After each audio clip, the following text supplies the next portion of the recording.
I don't know if I'm going to remember this song.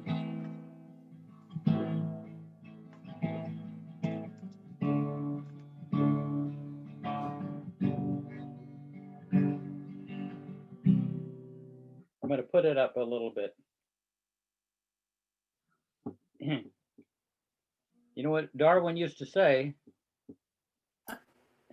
Time wounds all time wounds all heals. Excellent. Ah, nothing like being put on the spot, huh, Jeff?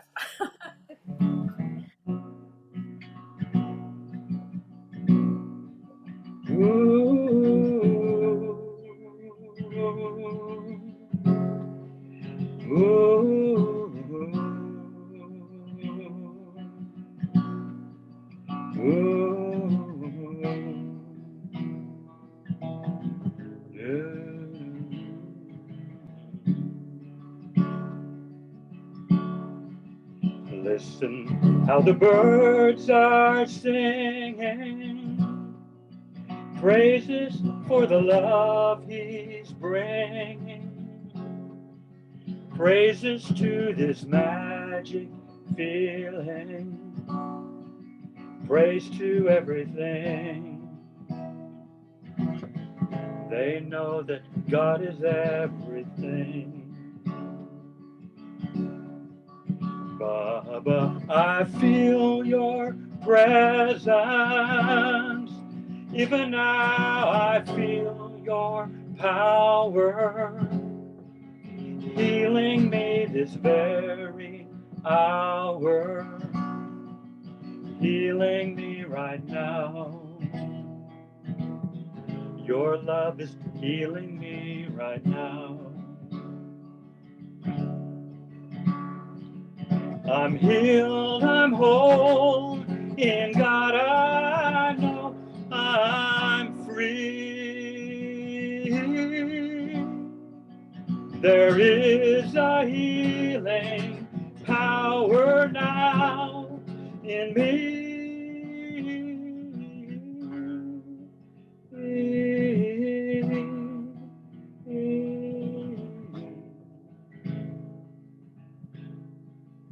If you wonder why I'm weeping, it's because I wake from sleeping to discover Baba's keeping me forever whole.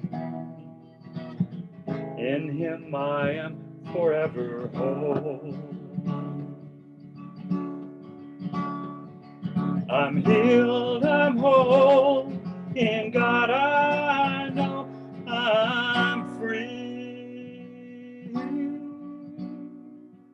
There is a healing power now in me.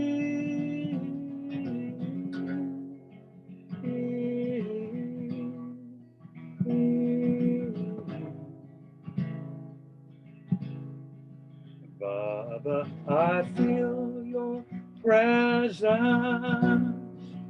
Even now I feel your power healing me this very hour, healing me right now. Your love is healing me right now. If you wonder why I'm weeping, it's because I wake from sleeping to discover Baba's keeping me forever whole. In him I am forever whole. I'm healed, I'm whole, in God I know I'm free.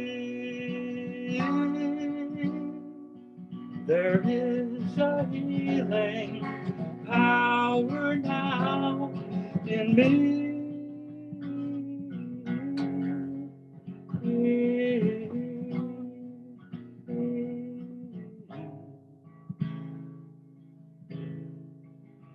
can feel a loving presence. I can feel a healing power warming inside, healing me right now. Your love is healing me right now. Your love is healing me right now. Your love is healing me right now. Baba, I feel your presence.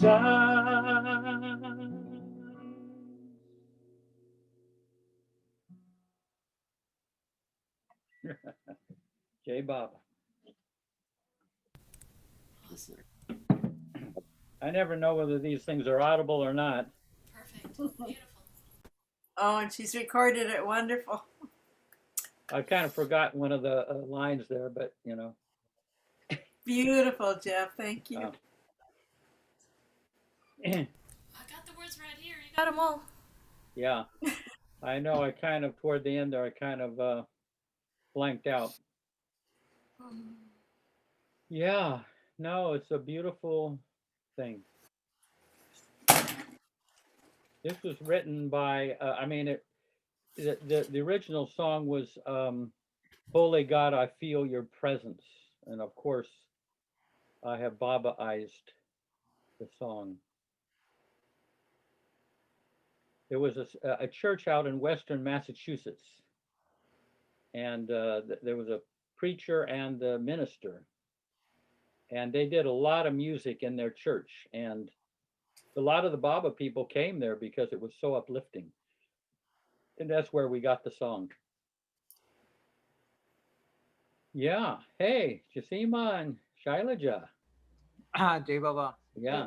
Jai Baba. Anybody have, one thing that I would, sometime or other, I would be interested in finding out how Paula came to Baba. But you can pass if you want, Paula. Well, yeah, I think I'll pass. Okay, that's perfectly fine.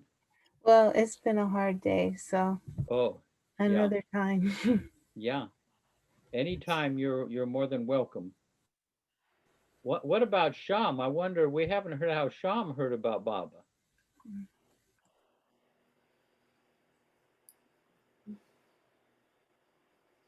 Oh. I just enjoying your talk. But Sham, how did you hear about Baba, or is this a good time? Pardon? How did you hear about Baba? I had one friend who along with me were going to Osho in Pune, Osho Rajneesh. Yeah. And she brought me from there to Baba. Before me, it's about 10 years back. And before that, she had been coming to Baba 2-3 years earlier. So now every year, and normally in Sunday in this winter season and near Amartiti, we go there and stay in MPR for 10 to 15 days. We have been meeting, I have been meeting you in the dining hall early in the morning when you are giving quotes. Quotes, yeah. Yes. You I remember. And thank you. What was your religious background, or what did you think? What was your feeling about God, the divine, before you heard of Baba? How did you? What was your? No, they were perfect masters, but not God. God is only Baba. Mm-hmm. But when you were a young boy, what was your thought about God?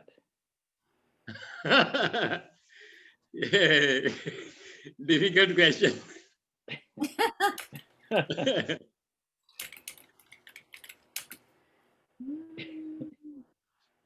Well, I'll just tell you, just to back up. I once asked Bao Churi, you know, Bob, one of Baba's Mandali, lifelong Mandali.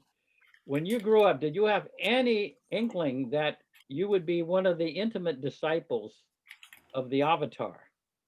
And he said he had No, no idea. I not had any thing before it. Yeah. Well, have you had your quota of quotes? I have some quotes here. From you or from me?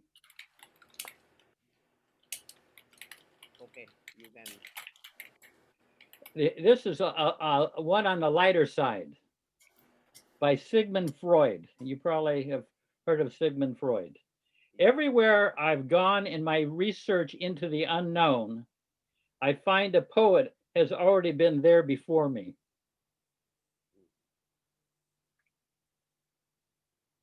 Got that? Everywhere I've gone in my research into the unknown, I find a poet was already there before me. That's Sigmund Freud. This is Mirabai, one of Mira's favorite quotes. Favorite saints. A mother and daughter were being sold into slavery and had only a moment to say goodbye forever. Mirabai says, I cling to God like that moment. I'll read it again. A mother and daughter were being sold into slavery and had only a moment to say goodbye forever.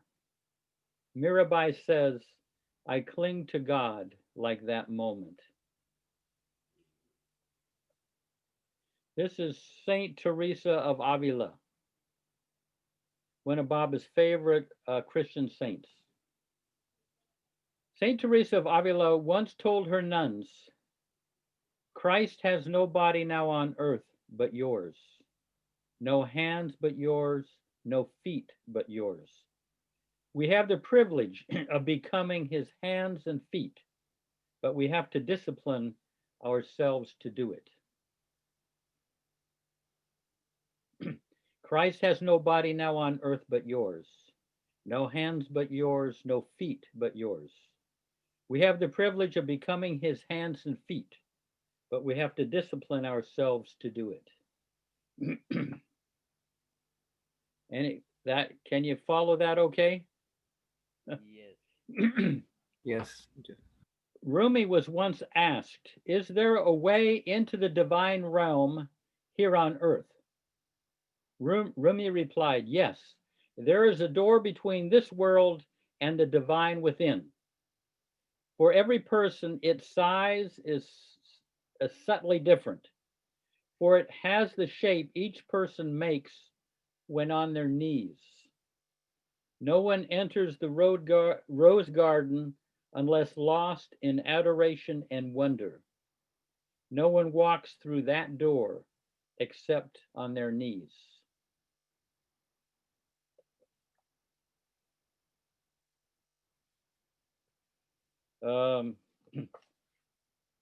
This is a nice one.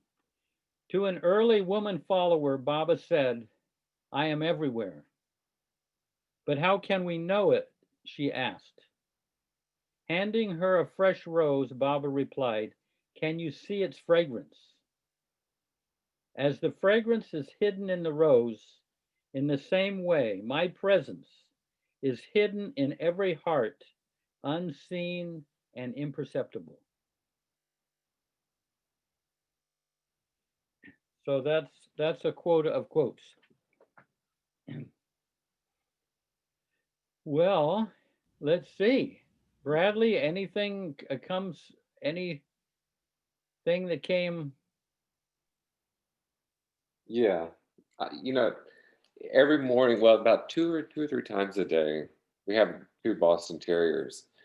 But I've been working to keep them calm. We have we play this game for 15 minutes at a time, and it looks like a rat that's attached to a string that's attached to a sort of a stick that I move it around. So it's like their greatest desire is to catch that rat that's attached Yeah. to the end of that string. It's like Baba Starman. It's like, Yeah. so I'm watching their desires and that their attachment to that rat the whole time for 15 minutes.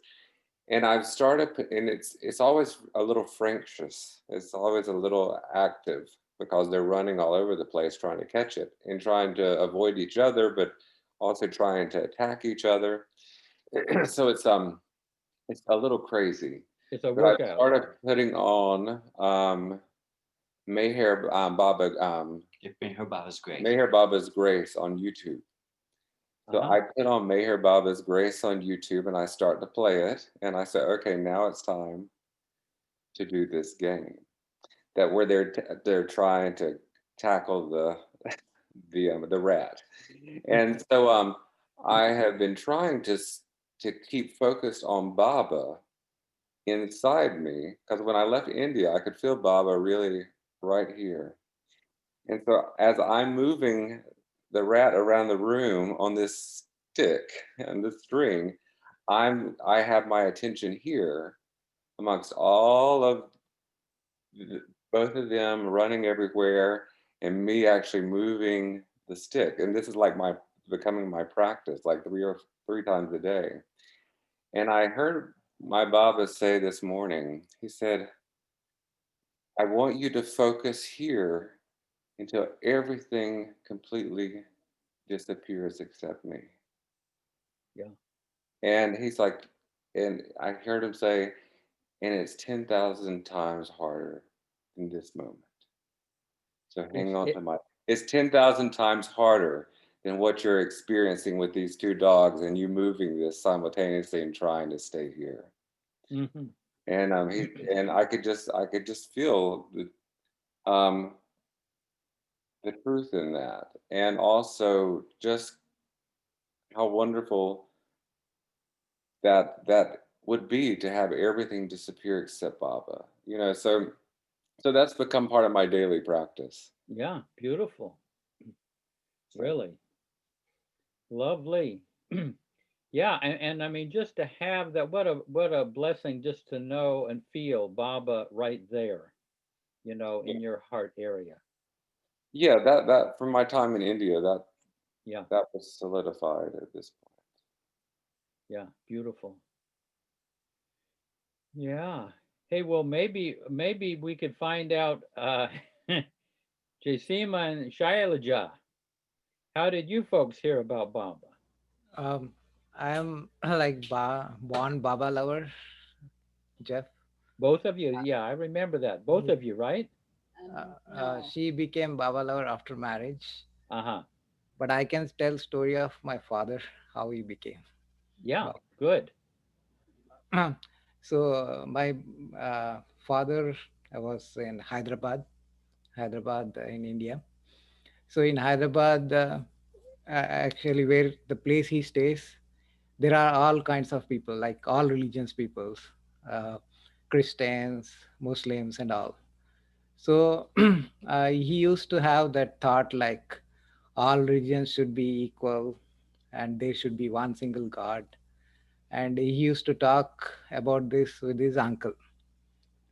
So his uncle in Hyderabad, like every year there will be an exhibition, uh, like an industrial exhibition. In that, there like every year they used to set up a Baba stall. Uh, that Baba stall, especially like Prakash grandfather used to set up that stall.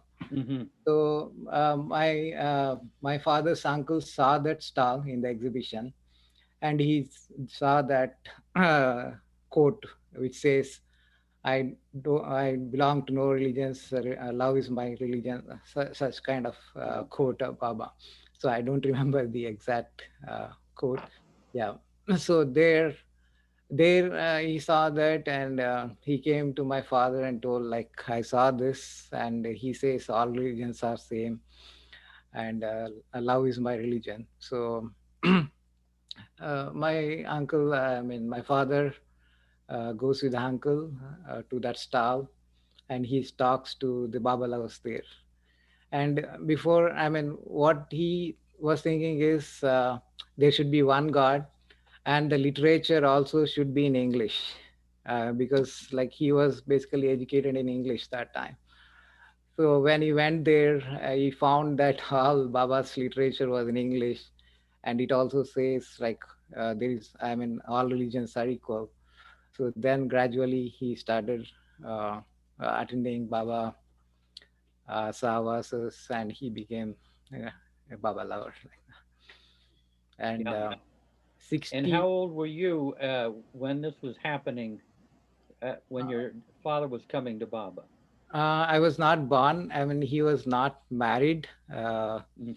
at that time. I guess it was just before 6 months of his marriage, he got to know Baba. Okay.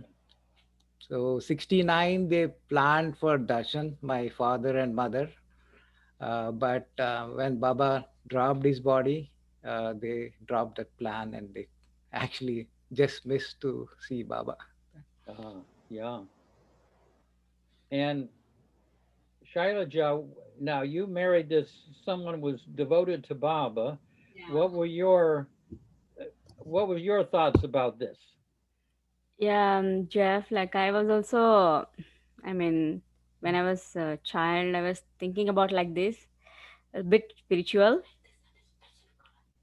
And then I was like, I was used to go to Sai Baba and everything I was doing. And then I was also like thinking about like that. So when we got engaged, and then my father-in-law gave this book, like they follow Meher Baba. And then when I started looking that prayer, and then I was really touched, and then I was really fallen in love with that. And then I started, I mean, without knowing how it will be, I started reading that prayers. And Hmm. then, yeah, then I, after married, I got to know about Baba. Then it was like, And then one thing after another. yeah, journey. Yeah. So and you can imagine Baba kind of arranged this even without your knowing it. Right. You know, because you could easily have not been interested in Baba, but you had that past connection, Yeah. and Baba got you together. Wait, whoops, I just disappeared. Yeah. Beautiful. Yeah. Yeah, Then after yeah, that, I was only into the Baba only. yeah, And then, yeah, I was totally attracted to Baba. yeah. Beautiful. And do you see Hugh Flick up there in Connecticut? Uh, Actually, we got to know him once the Zoom program started. Yeah, Earlier, we heard, but we never met. So we saw him only on Zoom. yeah, The plan is to have uh, Savas once this pandemic is over. yeah. Without- I think they do get together Hmm. on Zoom as well. Uh, I mean, the kind of up that New England area. yes, I am attending that. Yeah. Oh, good. And Hunter has arrived. You got you got anything that comes up? These guys are deep thinkers, I don't have any deep thoughts, but deep feelings. I do. For the last few weeks, Baba has been leading us on a journey of seeing other people in the world who love God profoundly, and particularly in different Sufi traditions. Hmm. Through Llewellyn Vaughan Lee, who is Oh, from the great. Naqshbandis, or Baba Mahayadin, that was Coleman Barks's sheikh, Yeah. and And it's interesting that every time we see one of Baba's saints, the thing that we see, the only thing we care about and that we're drawn to is how they love him. And whether they called him Allah or any other name, that when we see them, it's not ever looking to get anything from them, but just to witness another being who loves God completely with their whole heart, with everything that they are, and to feel the quality of that love, and to feel with every one of them, it's like they're an open window that Baba is pouring through. Beautiful. Yeah. And so we've just been in this feast of the company of the lovers of God, and feeling how Baba, you know, everyone, none of them have anything to offer that he hasn't given them with each breath. And the love that we hear in them just calls us to Baba more strongly. Yeah. Does do you see them on Zoom, or do you sometimes see them in person? Oh, all YouTube. We don't All see anyone YouTube. in person.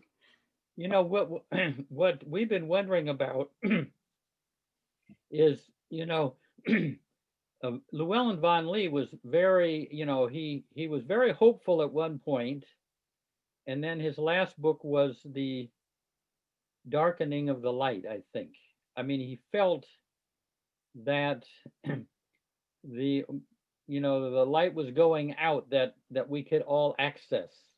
But and I've been trying to find out what his latest thinking, because he's a great barometer of what's going on in this country spiritually. He actually has a book since then that just came out. Oh, which is on the journey, the lover's journey to the beloved. uh-huh. And but it's, instead of an ascent, it is diving within to find Baba and his home in our deepest heart of hearts. And so he acknowledges that many people said, boy, your students must be depressed having a teacher like you. Yeah, that recently. Yeah. Yeah, but he has sort of, in the midst of all that, my sense is, in looking at the more recent things, it is this diving deeper and deeper inside, and it has the feeling when he speaks of it, of clinging to Baba's Daman. Yeah. It's not about the darkness, it's about the absolute necessity of clinging fiercely to the one thing that's more important than anything else, which for us, of course, is the Daman of our beloved. Yeah. Yeah, his one of the latest things he was saying was to love the beloved for his own sake. Yes. Not for what he can do for us, but loving him for his sake. And that's a turning point in the life of Baba lovers. For a long time, they're loving Baba for how he can help them in their life. But there's a turn there eventually. You love Baba for his sake. I mean, that's a, and that was what Llewellyn von Lee was talking about. I love, we heard that one of, he has a whole talk just on that. Yeah, And I've heard that. but when you discover that Baba's house is a tavern of ruin, the only thing left to love him for is for his sake. Yeah, beautiful. Let's see if Lanita has anything up there happening.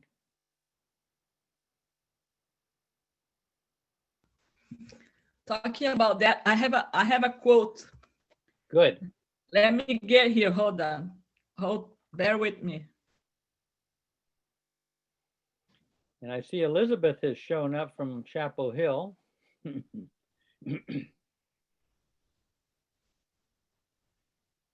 You know, I was thinking of talking about the control of thoughts, a natural way of controlling thoughts, which I will share with you, some of it from Erich.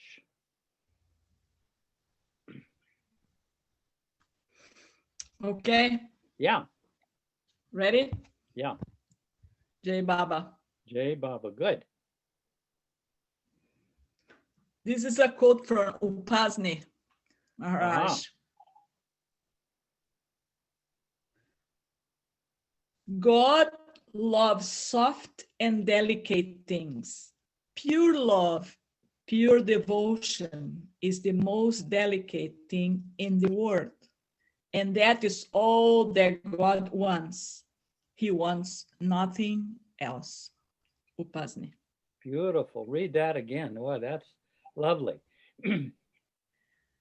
God loves soft and delicate things. Pure love, pure devotion is the most delicate thing in the world. And that's all that God wants. He wants nothing else. Whoa. Upasni. Wow. Write that down. I'll put I it on one have. of my cards. Jai Baba. Yeah. Anita, where did that come from? It's from the Awakener, volume 9, number 3, 1963. So it's taken from his discourses. Yeah. I remember we got into some of Upasni's discourses back in the early 70s. You know, there in India. One of his sayings was, if you have to eat, go behind a tree. What does that mean? Well, it's almost like, to him, it was almost like defecation, you know. If you got to eat, just go. I don't want to see it.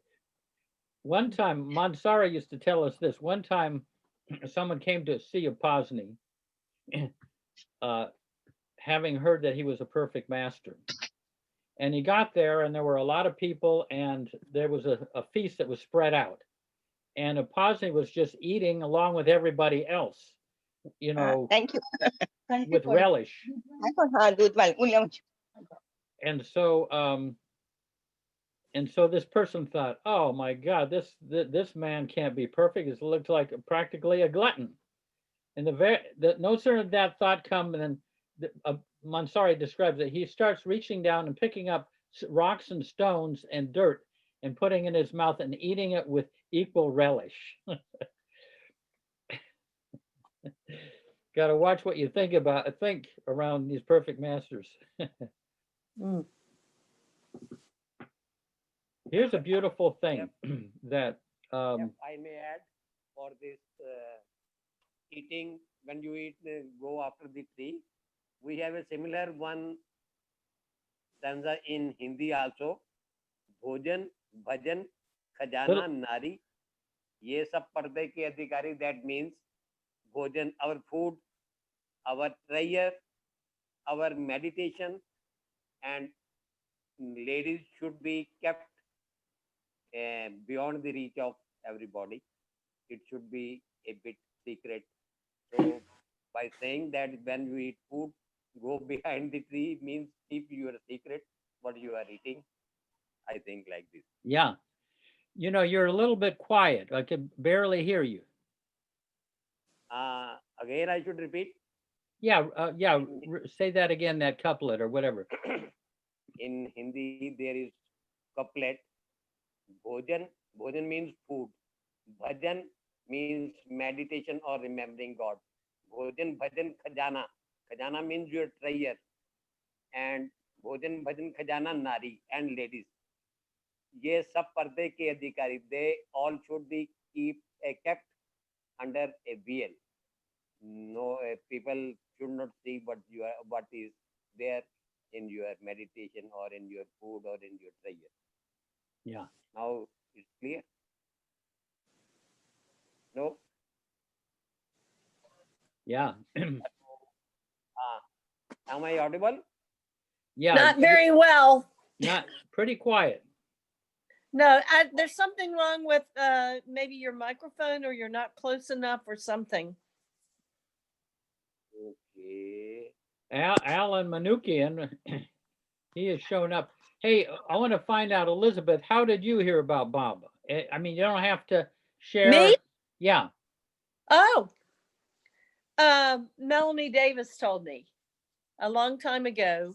because we were very good friends starting from like 1976. And I was working with Barbara Marks Hubbard, and she had a connection to her, and came to this mansion where we were living in Washington, D.C.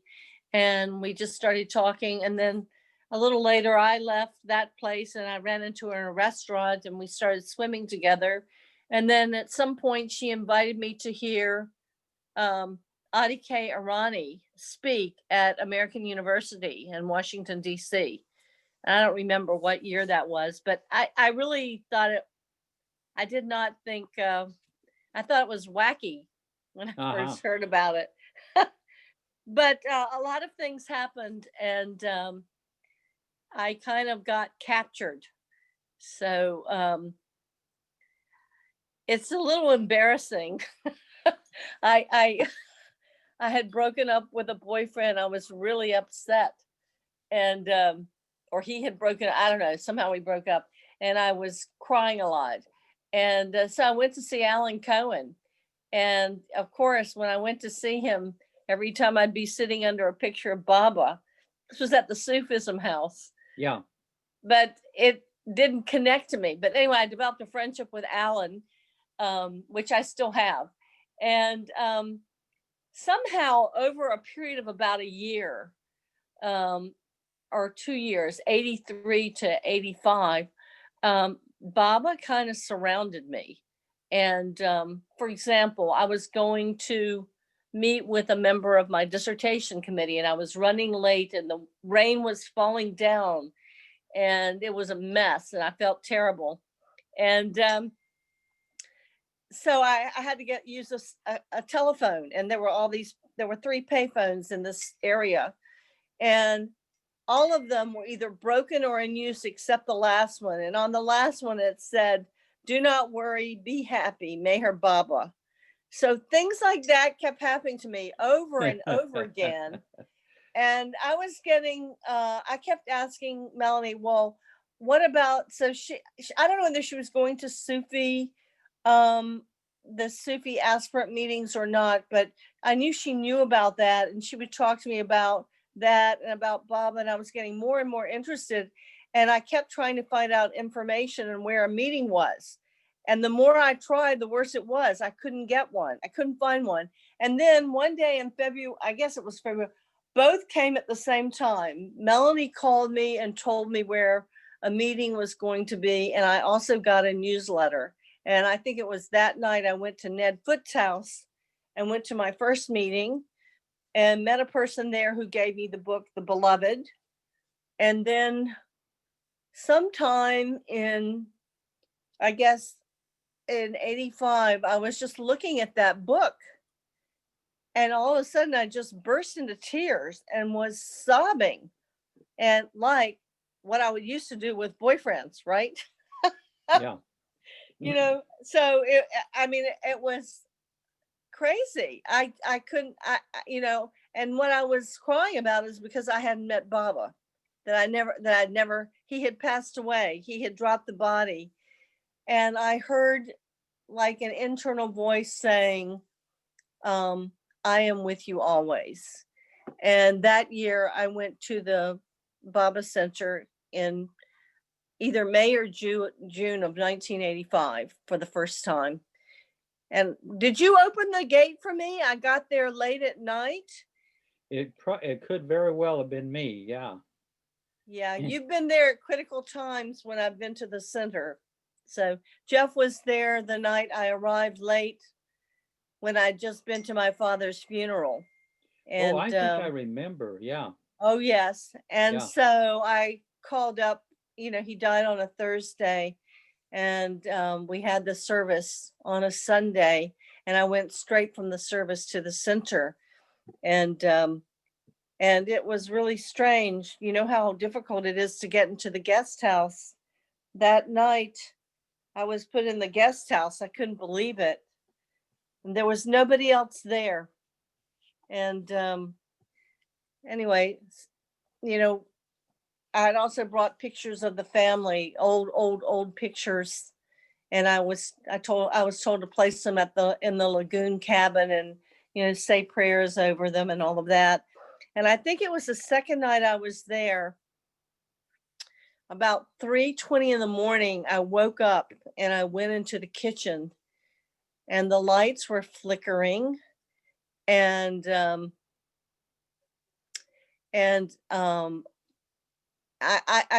thought I needed some tea, and I wanted to read a book. So I chose one of Bal Kachuri's books that were right there as you walk out the door. And I just opened it up and was just reading something. It was about the women Mondali who had been in Myrtle Beach, and they went to the amusement park with Baba, and he just sat in the car. He didn't let them get out, and they looked at the kiddie place. And I think that's where they looked. Yeah. But when I was a child, we used to go there. And I think I might have seen Baba as a child, not realizing it. Or if I hadn't seen him, perhaps was in his Nazar within a month of when he was there, because that was a place our family went. And we would have been in that area. So when I came back in, and the lights were flickering, and I got these cold chills. And the other thing is that happened exactly at the time my father had died. So it was at 3:20 in the morning. So, Baba, I didn't seek Baba. Yeah. But somehow he captured me, and I can't explain it. It's inexplicable. Sometimes people from the other side can communicate through like flickering lights and that. I just figured it must have been some Yeah. Baba. That happens sometimes. Really? Yeah, sure. Somehow they can get into your electrical system. Oh. Just so your dad is kind of blinking, saying goodbye. Well, he and my stepmother both came to the center. It was hard for them. I mean, I was raised very traditionally in a Presbyterian church, and I still go to the church and a choir. But of course, they didn't think much of it, but they thought the center was beautiful. And they went by the meeting house. My father went to the door of the lagoon cabin and saw somebody meditating in there. And he is the kind of person that he would respect somebody's privacy like that. So he opened the door, but he wouldn't go in because somebody was in there.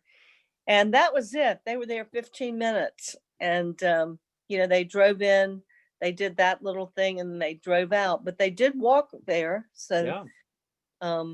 And anyway. Elizabeth used to say, no one comes through the front gate except by his invitation. Yeah. So they thought they did not.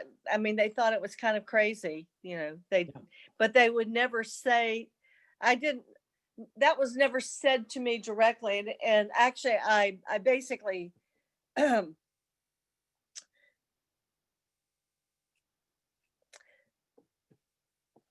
I basically begged them to come one time when we were there, and that's the only time they went.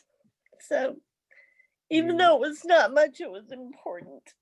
Yeah, definitely. Yeah. They've gone right into Baba's presence. Yeah. And my niece, who is my godchild, who's a very, very strong Catholic, has been to the center, and we walked around for about an hour. And so she's been to the lagoon cabin and by the barn and down to the beach. And I probably by the guest, I don't know where I took her, but, so she's been there. And then a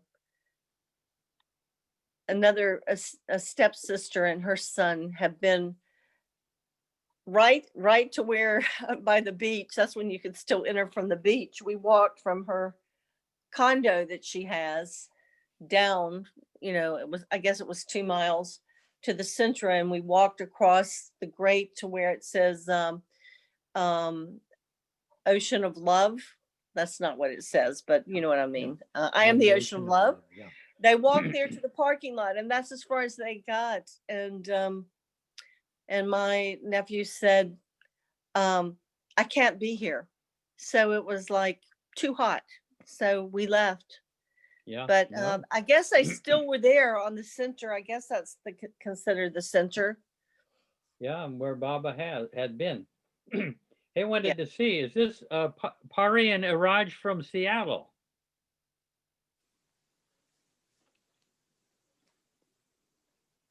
Yes, I believe it is them. Uh-huh. I just sent them the link a little while ago. Mirnaz? There's Iraj and Pari. Oh yes, I saw them a while ago, and I thought this is nice to have them here. Hey, Iraj. Hey, Papa Jeff, how you doing? Great to see you after a few I years. know it's been a lot of years. Yeah, how you doing? Yeah, good, very good. All right.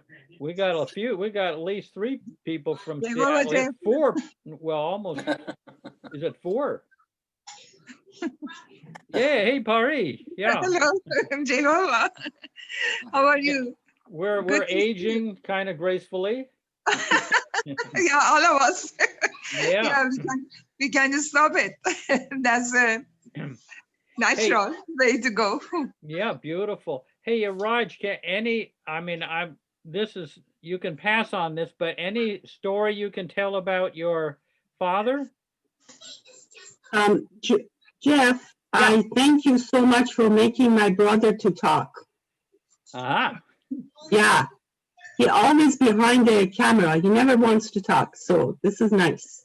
Well, we don't know. I mean, you can pass too, but Raj, can you just think of a story? See, his, father was one of the Prem Ashram boys. Well, all I can say is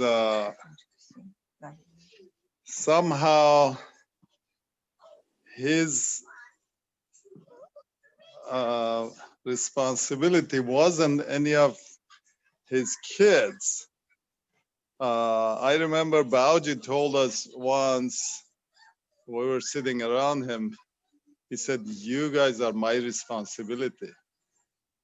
That was maybe for me to realize, okay, I wasn't my dad's responsibility, but somehow Baba's been always, of course, from the Mandali days, thinking of us and wanting the Mandalis to be channels for his love, of course. So each one of us that will go to Merazad, one or the other of the Mandalis would kind of attract us just like a magnet. And then through them, we would realize a little bit of at least Baba's love. And that's how it's going on, I guess, up to today. It's for the new people, even though some new people are the very old ones, and they are way, in my experience, they are way ahead of us. They have come back to continue their journey, and it's beautiful. But I can tell you one story that shows how ignorant he kept me. Since 1990, in my very simple shop, I had one guy who had showed up with 2 dogs, and he wanted to keep his dogs. I've seen this guy all over Seattle. He was very harmless guy, also very long beard hair and all that, not normal guy anyway, in everybody's eyes. So he wanted his dogs to stay in a van that I had there, which was sitting there just for parts. Anyway, I said, yeah, that's fine, that's okay, because I'd seen him in the neighborhood all along. Anyway, what happened was, after a while, I realized he's sleeping in the van too. And I talked to my neighbors, and they said, that's fine. So this goes on for years till in my dad's second journey to the west, which that has a long story too. So one day, it's Christmas Day in the morning, he said, I have to meet somebody. Can you think of somebody? And it just pops in my mind. For some reason, I said, yeah, Rupert, let's go see Rupert. He's kind of a, interesting guy. So we go there. Anyway, we find him, and he sits there and talks to him, and I translate in between the two, but I don't remember even a single word what was going on. All I know, I was there and I translated. So on the way back, I'm driving him back. He said, yeah, he's stuck in his path and I can help him. I will help him. And I'm thinking, oh, to my mom, oh, Dad, that's true. You've been with Mayor Baba, as a kid and all that. And now you're an old man and, but, this is way too much to claim because I know this guy is totally out of it, right? In everybody's eyes, he's very harmless, but he's totally out of this world. And believe it or not, winter or summer, he would sleep in this van. He wouldn't complain about cold or hot or anything. So that goes on. And then years after that, I don't remember how many years, he had fallen back home. He had fallen, broken his hip and all that. And I hear about it in the same place from one of my nephews. And I'd shop early in the morning and Rupert is passing. And I'm so, disturbed by that news. And I just somehow I turned to him and I said, Rupert, this has happened. What should I do? And he just doesn't respond anything. He walks away and he comes back in about 5-10 minutes. Said he has helped his spirituality around the world so much and he has to be taken care of the best. And it's just like, what? He never really made any sense and all that. And it goes on like that. And I hear back home, these kids of much younger than me, 24/7, they are taking care of him. And I haven't been back home for 40 some years now. Anyway, I never went back since I came here. But I call him, on and off. I call him, and I'm concerned because my mom has passed away. So of course there was a couple of my sisters and my brother there. But if it's so, I was trying anyway to get all my papers and passport and all that after all those years and go and see him. So one of the conversations I asked him, and I tell him, I'm getting ready to come and I wanted to go and I wanted to be with him as long as he's alive. But he said, well, if you can, so, and anyway, going back to the story about Rupert, that was the main thing. One day I was reading somewhere and the Baba said that, yeah, if somebody's stuck in the path, I can, or a perfect master or master, in this case, I guess a perfect master can bring him down to the gross level, right? And then this time it pushes him up and it passes him from that obstacle. And I see that in Rupert. Now he's back in our gross world. And after all these years, since I would say gradually since then, now is kind of, yeah, he can sit and continue a conversation with you. he found his through the church that he been going. They found his rest of his family that they thought he's dead, and he was telling me, "Oh, I didn't get any inheritance because they thought I'm dead." So he never would even touch money. That was the things interesting about him. He never cared about money. Never, you know, he was totally a mass to me. After I realized, um, what happened and all that, I realized he was, yeah, he was in some level anyway. That's when I realized how ignorant I was when he claimed that he would be able to help Rupert. Yeah. But yeah, he was definitely touched by Baba and was meant to be doing what he was doing. And a lot of people now at this point, people have been touched by different mandalis or different kids of Pramashram. But one thing it bothered me for years, and now just recently I realized is Baba said, looking at the mandalis, how they were with us and how the characters were different and all that.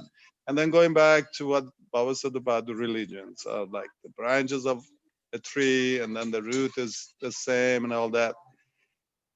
Then looking at this, like in my case, looking at my dad and other kids of the Pramashram and the people who they attracted, and then looking at what he said and about planting the seed of his manifestation in city of Mashhad in Iran and saying that that would grow to be a tree and cover the whole world, and realizing that Ambauji would mention that a lot and would say that tree has grown now, and realizing now these branches really are all these different groups of Baba lovers who somehow or the other are through, basically they're covering the whole world. Yeah. And then the most important thing is we are in one or the other of those branches, and all it is, we have to focus on the root, not what's happening in the other branch, except, just letting all of Baba's love to be seen. So looking at differences, that was disturbing before, but then I realized, oh, okay, that's what it is. That's what's supposed to be. That's how it was with the mandalis, and that's how it is with the groups. And any of the groups that attracts you, that's your branch, and you have to stick to that and find your way to the root. Jai Baba. Yeah, Jai Baba, beautiful. There's a great line from Rumi. We were quoting Rumi before, where Rumi says, the roads are different, but the destination is one. All those who yelled at each other along the way, you hypocrite, you infidel, in the end, wind up drinking from the same keg of wine and laughing out loud. So we're gonna be very surprised when we find everybody we're all in the same place. Everybody. Hey, let me just see. Alan, are you around, and Ganesh? I just hopped on. Okay, yeah. Just got on here. How's it going? All right, and Ganesh. Yes, I was just listening to the beautiful narration. Yeah, So, this is Iraj and his wife. They have they had Baba meetings for many years in Seattle on Green Lake in that area. And his father was one of the Prem Ashram boys. Which one? Khosrow. Oh, Yeah. And quite, these guys were, I think of them, were the embodiment of sheer reverence for Baba. It emanated from them. beautiful. You could feel that. I mean, you could feel the kind of holiness around them, actually. Yeah, kind of like Sam Carawala, the way he had gotten toward the end. So, anybody have anything? Here, I've got one thing here that you might find interesting.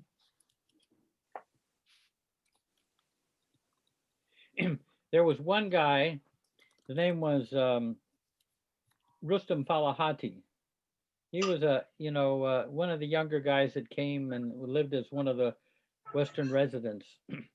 And I knew him when he was a teenager, and he was, and by his own admittance, he was he was kind of hot-tempered and had a very strong sense of right and wrong and of values and honesty. And it disturbed him when people misbehaved there in the residence at Mehrabad, and also when they would be dishonest. And so he brought this matter up with Erich. He said, Erich, and one day he lost his temper, and Erich witnessed it and tried to, and helped to kind of smooth over his situation with someone else. And so afterwards he said, Erich, I am sorry about losing my temper. But tell me, isn't taking a stand against injustice something that, isn't taking a stand against injustice, against something that is wrong, isn't that what Baba would want us to do? Doesn't Baba want us to stand on righteousness? And Erich said, no. He wants you to take a stand on truth and not on righteousness. What's the difference, I asked. When you take a stand on righteousness, this is Erich, when you take a stand on righteousness, your ego asserts itself and you get bound in the falseness of illusion. But when you take a stand on the truth, you have to be prepared to undergo all kinds of humiliations without reacting. If you can do that, the ego will diminish and gradually die out. When the ego dies completely, you experience the truth.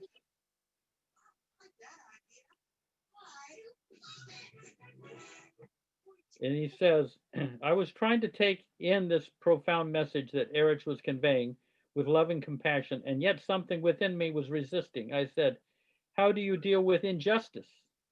Erich said, use injustice as an opportunity sent by Baba to undergo humiliation and to increase your dependence on him. Anyway, that's only part of an exchange. Okay, here is a question, Jeff. Like, it's beautiful what you read. So I know this thing is. So suppose you find somebody who is misbehaving at the center. Okay, now there are a few options. You either can see him and ignore, or you like, if it's on a human side, we just go and tell him, like, reprimand what he is doing is not right, it's causing disturbance to others or whatever.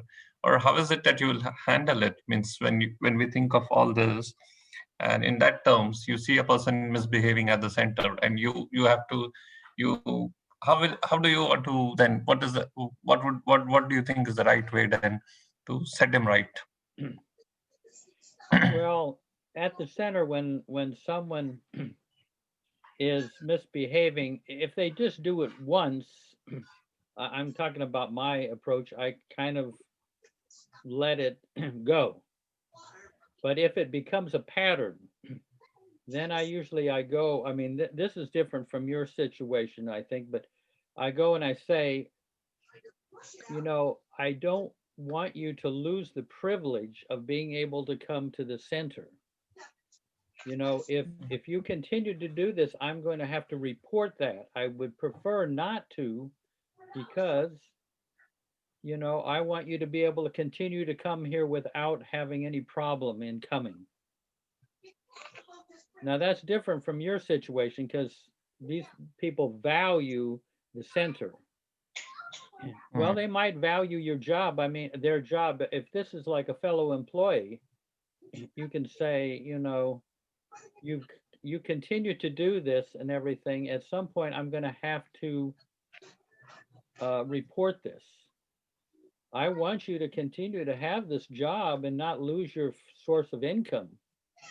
You know, where in other words, you're taking their side. You're concerned about them losing their job or being demoted or whatever, finding difficulty with the company. So the motive is not correcting them only, but it's correcting them with a concern about their situation. Does that make any sense? Yes, it makes sense. I get your answer. But yes, I like your answer. Yeah. Yeah. It helps. That goes Thank over you. a lot better if they feel that you're in their court and you're concerned about their situation. That's a lot more palatable than being reprimanded, you know, or corrected. People somehow, I find they don't like to be corrected unless you're correcting them out of a genuine they feel that you're correcting them out of a genuine concern for them. I mean, I said that, but Alan just fired a couple of his employees. No.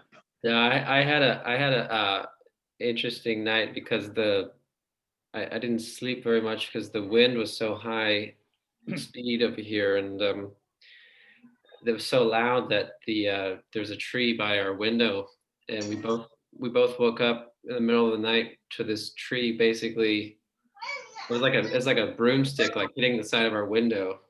It was just boom, boom, boom, and I was like, oh man, I'm not gonna be able to sleep like this. So I figured I was gonna have to go out there in the middle of this windstorm, very, very high winds, and with a long clipper, you know, one of those ones that you have to pull from the bottom to clip those branches. And so we went out there with the flashlights and everything, and the wind was like, I'm telling you, like, I don't know, like 40 to 60 miles. It was so intense. And I was like, I can't do this. This is impossible. Like, this is impossible, Baba. And it was like in a split second, it was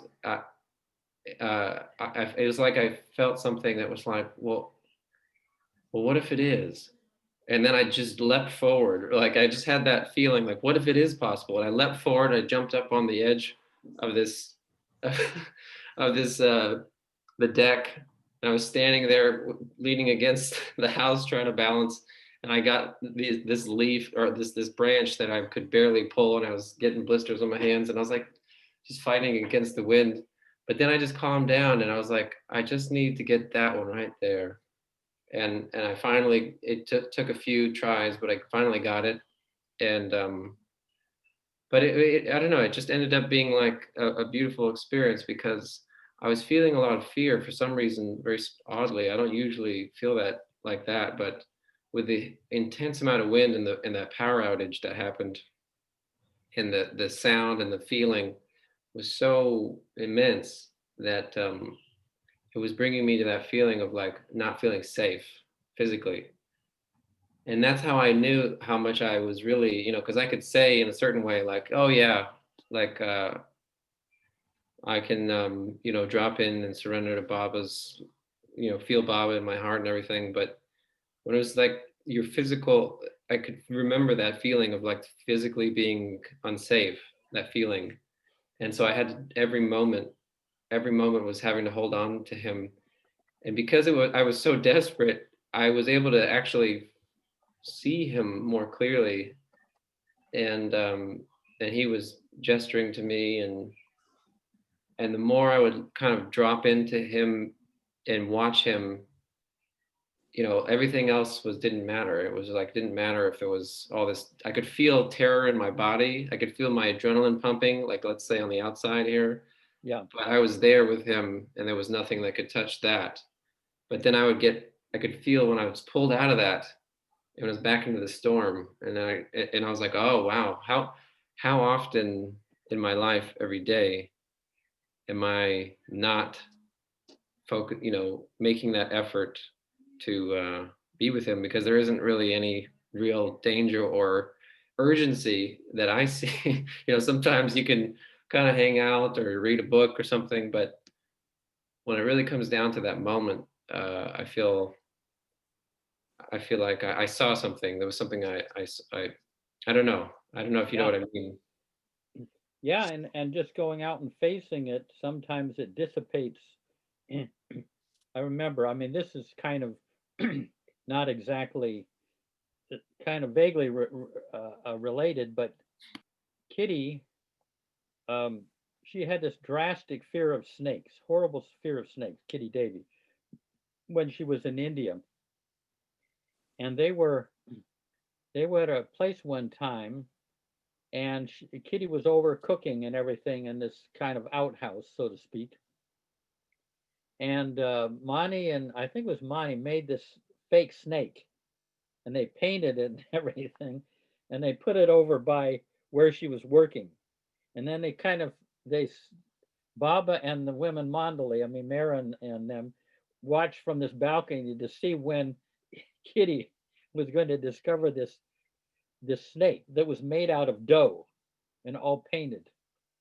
And when she, she was, and they kept, trying to get her to look in the direction of where the snake was. They even threw some branches down to try to get Kitty's attention. But finally she saw it, and I think she took a stick and just started banging it, just banging it. And it was flying up in the air. And she thought, wow, that's really interesting how this snake, doesn't even seem to hold together. But they were like laughing up there on the balcony to see Kitty, because she was deathly afraid of snakes, but she just laid into this thing. But the interesting thing is that, just a few years later, she started working at the center. And back then there were a lot of snakes at the center and everything. And confronting her fear in that way, she was no longer afraid of snakes. I mean, Baba. So sometimes when you just go out and tackle the fear, you can dissipate that. But it happened in Kitty's case. So she had, because there were a lot of snakes back then. I remember one summer I killed about 50 copperheads. A lot of them around the meeting place where people were going to programs. I mean, I didn't tell them that, but Wow, that's a lot. yeah, it went down. I mean, I was persistent at it for several years, and then the population dropped. Jeff, were there any water moccasins that, I know there are water moccasins near the lake, Yeah. in the bridge, but and I think there's some on that lower path from Baba's house. Yeah. Yeah. They're less common. Oh, really? And a lot of water snakes, people probably, not 9/10 of them that you spot are actually water snakes and not cottonmouths or water moccasins. You can tell a water moccasin, they call them cottonmouths because when they open up their mouth, it's white on the inside. And they have extremely long fangs. Yeah. They're scary.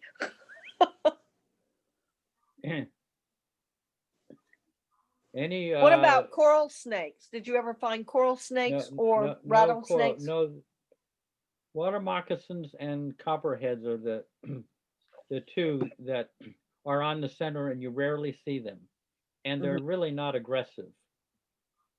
I want to see if Mayor Prasad, you got anything there on your table?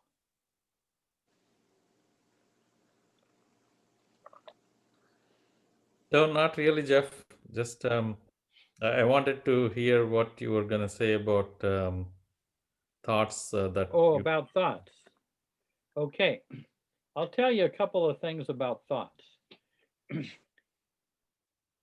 It's possible not to have many thoughts. I mean, for most people, there's a ticker tape of thoughts going by all day long. I mean, and if thoughts are going through you, you're up in your head, which is like really a three-dimensional world.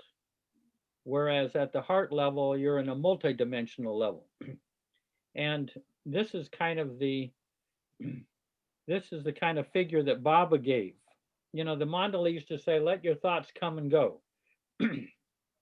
I mean, Baba, of course, has said, if you take his name, it's like a mosquito net around that the thoughts are still there, but they can't sting you. But how to kind of clear your mind of a lot of thoughts. I feel, and this is my own personal feeling, is that thoughts have to be seen as not having any importance, any real importance. I mean, they can tell you how old you are and what your social security number is and all of that, but they're not really helpful in the pursuit of truth. So Baba gave me this image, which is a good one. If you imagine that you're there with your consciousness, and thoughts are going by like on a conveyor belt. And you know, for a lot of people, they're just going by all the time. Well, what happens is you see this like box, this beautiful, colorful box, you know, going by along the conveyor belt. So you take it and you put it on your table of consciousness. And you know, you kind of work and you open it up and everything like that, and you get it open. And then there's another box inside that's kind of colorful. Wow, you know, so you take that out and you open that box and everything. Oh, and there's another box inside that, you know, and you think, oh my God, what's in here? You know, that's thoughts lead nowhere. I mean, I followed thoughts out to the end of the bus line thousands of times and got dropped off, you know, with no money to get back into town. So thoughts, now this is what Erich told me early on when I was young, and I've mentioned this before, but one of the things is that thoughts have to lose their value. You think, oh no, there's something in that box. Oh man, if I open that box, there, you know, there's something in it, so brightly colored and beautiful wrapping paper, you know. But like I say, inside that's another empty box. And but Erich said, this is what he brought home to me early on, is bring your consciousness from being up in your head down into your heart area and follow your feelings and your emotions and your desires rather than your thoughts. And oddly enough, you can't be at the heart level and think at the same time. You have to go up to think. I mean, you have to go up to thoughts. You can get intuitions down at the lower level, but not thoughts. Thoughts are up in the head. So whenever I would find myself up here, when I'm up here, I think, do I really want to explore this thought, or do I want to think of Baba? You know, heck, I'm gonna go down and think of Baba. I'm gonna try to feel him. I mean, I come to that, you know, point again and again. I can pursue this chain of thought and see where it goes, or I can just, and is it really going to go any important place? If I kind of sense it's not really going to go any important place, it's not going to be as important as remembering Baba and taking his name inwardly. But Erich said is, I mean, I give the example, like I say, if I say something to Alan that is insulting, I can hurt his heart, but immediately most people, they'll go up into their head and with anger and say, oh man, I can't be around this guy. What, you know, this guy hurt my feelings. So now it's all the way up here. It's left the immediate situation, which is the hurt in the heart. So if you can stay with the hurt and not go up into the head, you won't have that millions and millions of thoughts that insult created. You'll just feel the sting of that insult. And you can get through it a lot faster than going up and thinking about, why did this guy insult me? What did I do? Was it my fault or his fault? I mean, it's endless. You know, Adi Keirani used to say, like a mosquito comes and lands on your arm. Who are you? Where have you come from? What are your ancestors? Where did you grow up? You know, don't, you know, when a thought comes like that, just bat it away. You don't need to know about it. Okay, but what about bringing the head and the heart together? I feel if you're down at the heart level, you've already, then your head will be a vehicle for your heart. That brings them together. But Baba, you know, well, Mayor Prasad, you probably got that quote there in the discourses somewhere where Baba said that let your heart be the one who leads and the mind carries out, assists in the carrying out of what the heart wants. That's, you know, that's from the discourses on head and heart. But I don't know if I mean, this is what Eric told me early on. If you can follow your emotions and feelings, not with your mind, not up here looking down at your thoughts and your feelings and emotions, but unplug awareness from the mind, from the head, and bring it down and follow at the heart level with your awareness, how you're feeling. But we're not supposed to be led by our feelings either. Like, I mean, you can have rampant feelings that'll take you off in a million directions that are not very spiritually directed at all. Yeah, that's a good point. But the feelings and emotions are closer to love than the mind. And you can give those to Baba. You can give those to Baba, which is, but like behind the emotions and feelings is love. So you can get the guidance there. But by following the feelings, I'm not saying, Elizabeth, to live out the feelings. I'm talking about just to be aware of the feelings and emotions, and wait for what love wants, what Baba's love wants you to do. You know, in that last meeting we had with Effort and Grace, that was so impactful because it was talking about becoming aware of sanskaras, you know, and it's a lot related to the feelings, things that come up and that we need to pay attention to. And it was part of that purification of the heart. And I get my book. Anyway, I suppose the emotions would give you some insight into that. What's driving you? I mean, it's related to the plane, the energetic plane, which is the fourth plane, right? Yeah, well, I wasn't thinking of going that far up. Well, the location of the heart, you know, where is it? the heart. The second functioning of mind, that is the heart, is important because it is the seat of desires.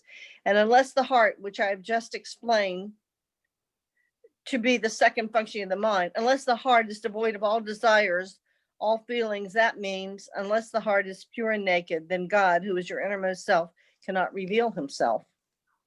The heart then is the feeling level of our mind, and both the thought and the feeling levels of our consciousness are parts of our mind, the mind that exists even when we are not incarnate. Our sanskaras lying dormant in the subconscious as unexpressed tendencies assert themselves first as thoughts, then, if not checked, as feelings in the heart, and then, if not checked, eventually as actions. Baba explained that we are goaded by sanskaras of all kinds, and he emphasized the difference between thinking about something and doing it physically and the difference in the resultant sanskaras. So not to worry about feelings and thoughts of taking action. Anyway, he was saying that when you wake up from sound sleep, impressions come into being. And these are spent first by thoughts, then desires, and then by actions. Anyway, I mean, he started out saying mind has dual functions. The impressions that lie dormant have to be worked out, so they appear as thought. Initially. And then anyway, it goes on, but yeah. But like I say, if you can follow your feelings, know how you're feeling, because sometimes someone can be very upset up here, worried about something, and they, and they could come all sorts of things that they could resolve this worry, but you can't resolve the worry up here. You got to go to the heart level. What is feeding that? There's a real sinking feeling in the heart. Can you calm that sinking feeling in the heart? If you can calm the sinking feeling in your heart, then this will subside. However long it takes. Yeah. I mean, that's like I say, I'm just giving you kind of what I gathered from Erich and from Baba on this this conveyor belt. Even the feelings going by, thoughts go by, but even feelings go by. That's another whole thing. Do you want to go with the feelings and take those off? Or do you want to stay with Baba and love behind it all? All this is kind of inner movements, kind of an inner revolution. So that you're not jumping out and taking these things, all this stuff off the conveyor belt, and now we're stuck with it. Oh, wow. Why do I have that feeling? I don't want to be jealous. Oh, so you take that thing off the conveyor belt and you take it on. Rather than just kind of let it go by, we take it on, and now we got a mess. I mean, I think of who we are is like, I mean, I've given this metaphor that who we are is the Earth's atmosphere that's always kind of permanent. And then these hurricanes come passing through. If you go out into the hurricane, you get buffeted around by the whole thing, right outside your window, But if you can remain the atmosphere, the hurricane will go through you a lot faster. It still goes by on the conveyor belt, but it won't get to you. You don't take it to heart, so to speak. Yeah, what you're saying, Jeff, is reminding me of what I read today in Discourses, where Baba gave a small analogy of how, like, a lot of us, lose the inspiration, or I don't know what it is. Yeah, like the inspiration to keep up with the spiritual path, because the spiritual path is not for the weak or faint of heart. Because for example, he gave the example of basically like, a guy read a book that was very spiritual, therefore he went out to the forest and decided I'm just going to sit here and just like focus on God. You know, I don't care about the animals that are around me. And finally he heard, you know, like a bear, and he saw a bear was charging towards him, and he ran for like miles and miles until he, you know, fainted in some shop. And then they're like, he recalled the story to them and they thought it was great. And that was the end of his spiritual quest. Like that, you know, it's like a lot of us find that we get overwhelmed, or like the feelings or these places, the challenges are very hard to overcome. So we can easily succumb to just kind of like, well, I should focus on Baba, for example, like in this moment of whatever it is, anger or lust or desire or whatever that is, like I shouldn't eat this cookie right now or whatever it is. And then you're like, well, but you know, you just kind of fall into it. You're just like, you know what? I can't, Baba, help me. You know, like I took another fake coin from a merchant. Like what's going to happen? I don't know. Like, you know, like you basically, like sometimes I find myself going into that over and over. And then the suffering is not enough because there is a satiation to the, I want to be satisfied in some way. I want to feel some sort of cheap way of feeling peace, which is like whatever, it could be watching a show or, you know, but I buy that and I'm like, well, okay, I know that's not a lasting sense of peace, but I still buy it anyways. I just go into it again and again. And it's not enough suffering for me to be able to have enough motivation to be like, you know what? I'm just not going to eat these cookies anymore. You know, like I'm just not going to do that. I'm not going to fall into this pit anymore. Whatever the thing is, I'm just giving an example for cookies. But I mean, you know, it could just be that where it's like you just are in enough of like it sucks that you're in it. You're like, nah, it's kind of lame. But you also like, but then how Mani was saying, you know, it's either Baba or you can't. It's either your way or it's Baba's way, but you can't have both. And that's the part that I find is an interesting thing to reflect on. Yeah. Because I can't always be obedient to Baba. Really can't, as hard as I try. Yeah, I mean, sometimes it's important to have some recreation, you know, where you kind of get lost in something that you enjoy, even though you're not thinking about Baba. Because if it's all Baba remembrance, Right. it's it gets to be too rigid. Right, because then where's the enthusiasm and the happiness that Baba talks about? Yeah, You know? I mean, I did that. Yeah. I was, as I've mentioned before, I was kind of a Baba remembrance machine, and it didn't work.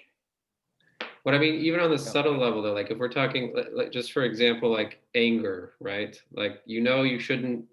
Perhaps you feel this buildup of the anger, and maybe it's this buzzing, like you said, and buzzing in the head, and you're feeling it kind of really intensely, and then you drop down into your heart space, and you're like, I feel like my skin's on fire, and I feel like my heart is burning, and you're feeling both the thoughts of like hatred for this person or hatred towards the situation or resentment and bitterness about what's happening. So you're both now feeling it, and your mind is also on fire with the thoughts of what's happening, and you can't get out of it. And you're aware that Baba, like this is something that Baba has me in, but you're also way too overwhelmed with this.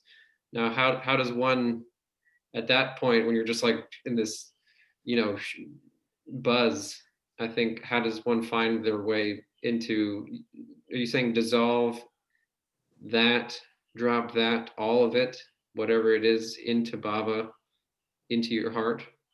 Is that what, I mean, because that's what I've been attempting. Yeah, I had the same question. Yeah. Yeah, I mean, I think that if you can get into the anger or the hatred, just the raw anger and hatred independent of thought,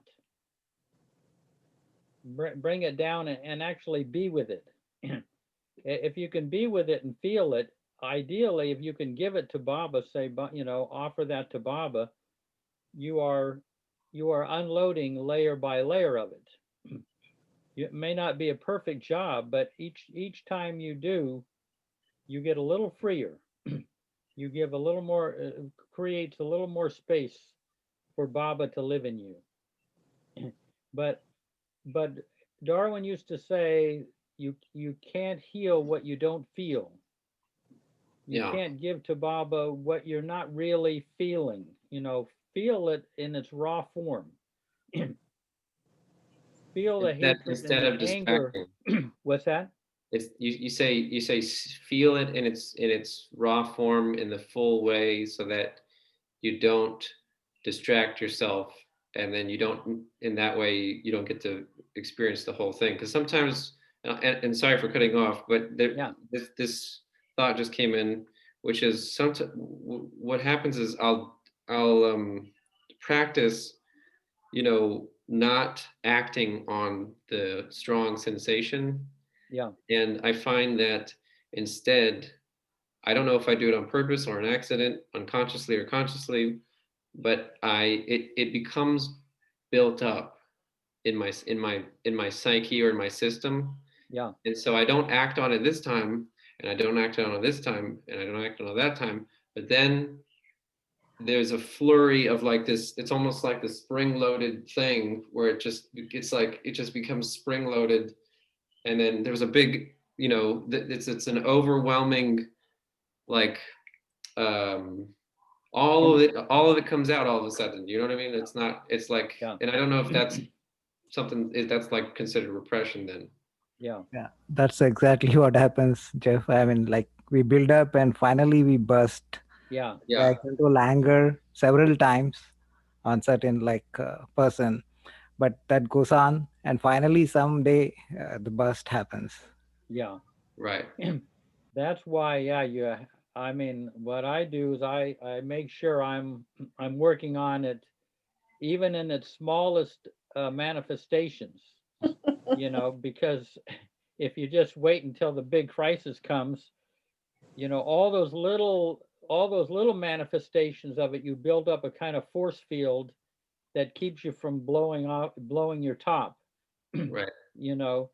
I mean, it takes a lot of conscious effort, bringing the awareness down and actually feeling this and trying to give it to Baba as best you can. Every little bit you give to him, you start to gain a certain control, so that you still feel it, but you're less apt to explode with it. So Jeff, Yeah. if you somehow are able to bypass the feeling, would that be considered repression, where you, I don't know, somehow you get away from feeling it and then it comes back stronger? Is that the case? I mean, I do think that it's good to go in there and see if you can feel it. If the feeling is gone, I mean, truly gone, that's great. But if the feeling has just been, kind of repressed, then it may orbit back in with even a greater force, But there's always feeling going on inside of us in every moment. And we could actually know how we're really feeling. And here's the thing that Erich brought home to me is how you're feeling deep down. Suppose you feel deeply worried, profoundly worried, very anxious. That is how you're feeling, but that's also how Baba feels to live in you.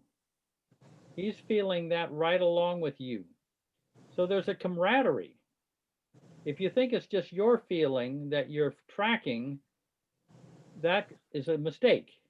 I mean, it's all right, but you also have to remember that's Baba feels that with you.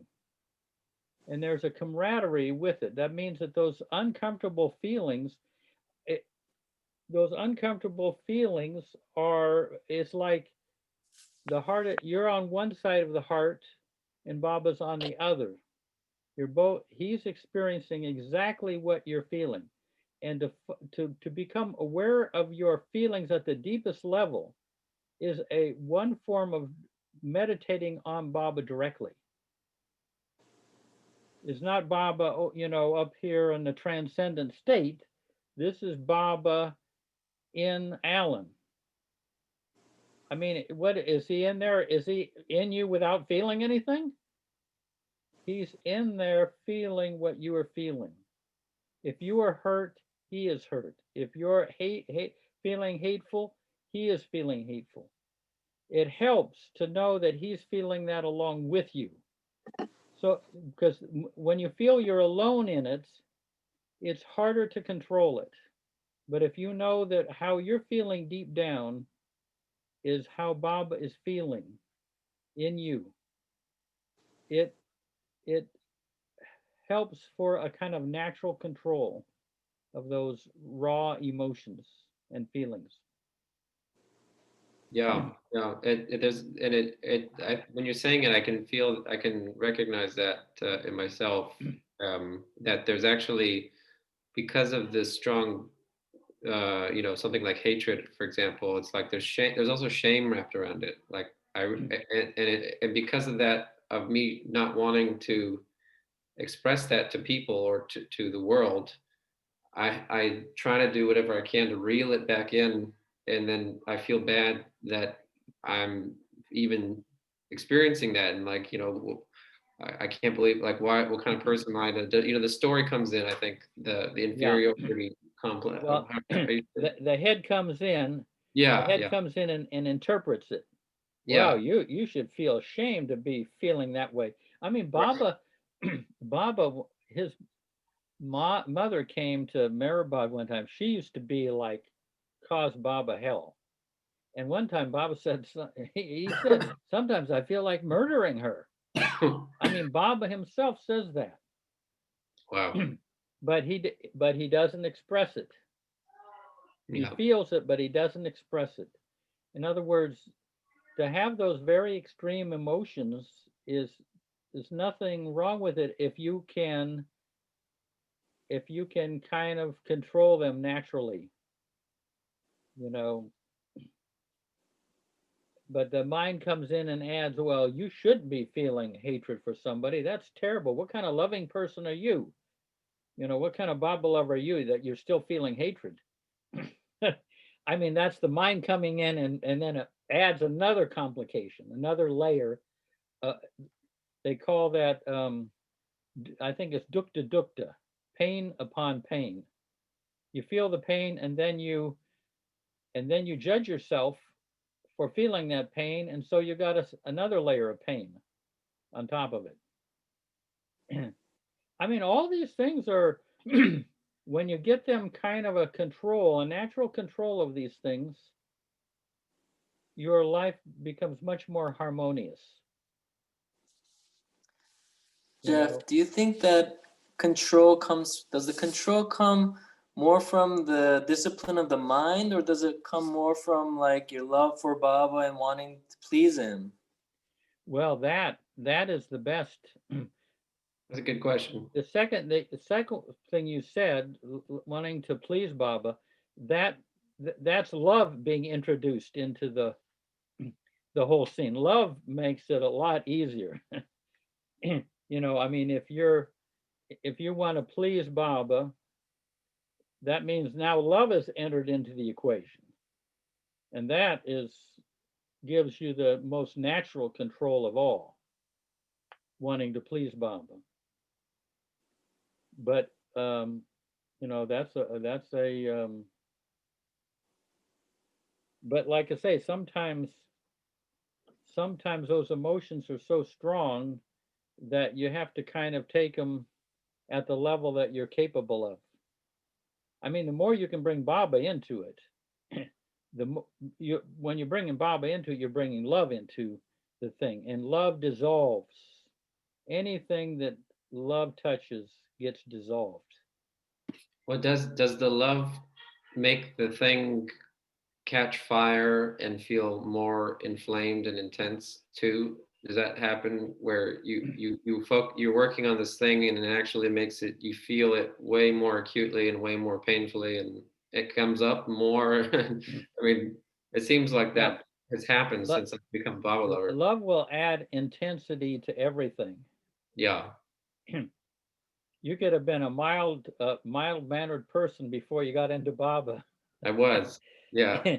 and then everything gets intensified. Yeah. That's what happened to Erich. You know, I mean, he said I was, you know, I was a kind of a much nicer, milder tempered person before I got into Baba, and then everything. He found himself after years a much worse person because all that stuff was lying dormant.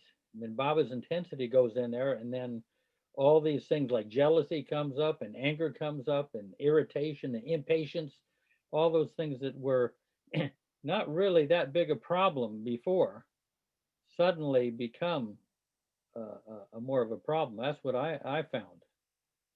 Did that ever come up with Erich? I just thought of it. Did Erich ever talk to you guys about like his experience with dealing with desire or lust? Like, what, you know, I know there was a story about him seeing a very beautiful woman and losing concentration for a moment, but like, did he ever talk about like that he wanted to get married or that he wanted to have sex, or did he ever talk about anything like No. that? Yeah, no, that didn't exist for him. Didn't exist. Wow. I think Adi had some problems and other ones, but Erich, that was not his. He had kind of flushed that out of his system. Wow. You know. Wow. But and Kitty, I mean, you know, Kitty, someone asked Kitty one time, did you ever have a lustful thought? She said no. She never even had a lustful thought. And yet she was giving advice to people about their sexual lives and everything. And she hadn't even had a sexual thought. Wow. I mean, that's it was quite hilarious when we heard that. Well, I suppose if she's coming from just love and just answering from, you know, somebody, even if someone's having, you know, marital problem, sexual marital, you know, and they're asking her, she could still answer because the truth would shine through from her. Yeah, because when you get through, when these things that get cleared out, your vision is clearer. You can see, you know, as I say, if your guitar is all perfectly in tune, you know, you can tell when someone else's guitar is out of tune. Right. You know, even if you don't have a guitar that's out of tune. Yeah. But all these, I mean, it should be engaging and even fun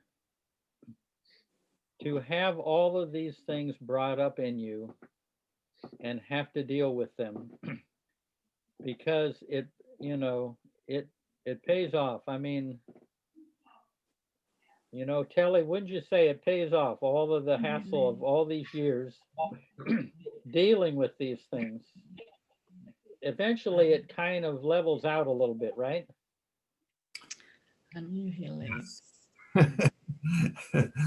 It persists and it gets better, and it gets worse.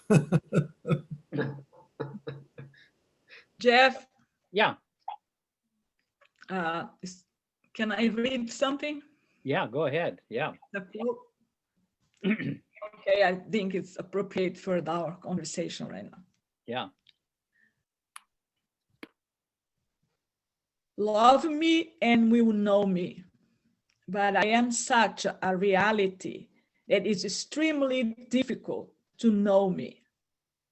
The price is love. No repetition of God's name, no penance, and no meditation is necessary. Only love, and such a love that annihilates your ego. This means your love should be so deep that it makes you forget yourself and the world. This experience will leave you desireless, dazed, and confounded. This is real love. Dazed and confounded. Hey, that's what we have to look forward to. Desireless, desireless, dazed, and confounded. Yeah. This is the real love. Desireless. That I've been reading that a lot in discourses and hearing that a lot in different books with Baba. I don't know if that's possible for me in this life. It will be, but now this is just my opinion, but willpower won't do the job. Love has to be in the equation. Plus, you have to bring Baba into your desire.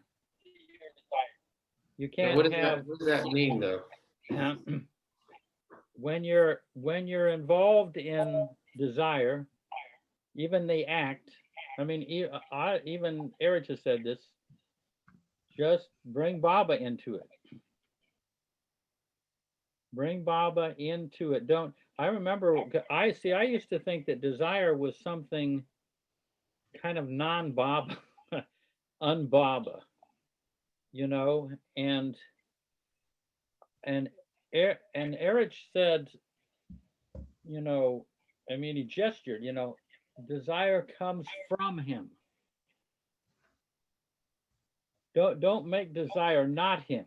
Of course, we have to rise above, we have to sublimate desire eventually, because it doesn't leave us free, but take him into, he has to be there. It shouldn't be that something is not Baba. Bring him in. I mean, Erich gave the figure, if you're in a dark room, say you're robbing someone's house, which is a dark action. At least bring his remembrance in there. It brings some light into the darkness. I think we should accept, since it is from Baba, the more we fight, we stuck. Because when we fight something, we stuck with that. Then it's a problem. But if we accept that, as part of who we are, not that something wrong or anything, it's just because we are still being human, and then we are in the spiritual path. But I think it runs parallels, the desires and the cravings run parallels with our compassion and the higher,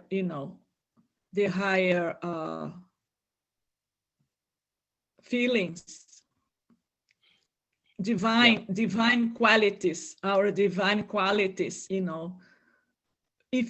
because I feel that in myself, if I am in a spiritual path, so I have all this divine qualities in me that are coming up from me, because I'm reading Baba, I'm loving Baba, being more compassionate, more loving, but runs parallels, I think, with my human desires and cravings, that are part of who we are. So I think it's the acceptance of this makes easier the journey, instead of if we fight, we stuck with that, If you stop fighting, like, no, I don't want to have desire, you're fighting to have desire, not to have. And I don't think for me, it's not a good idea, because I stuck with that, And if you don't fight, you just let it go, and let it be, just accept. It's hard, it is hard, of course.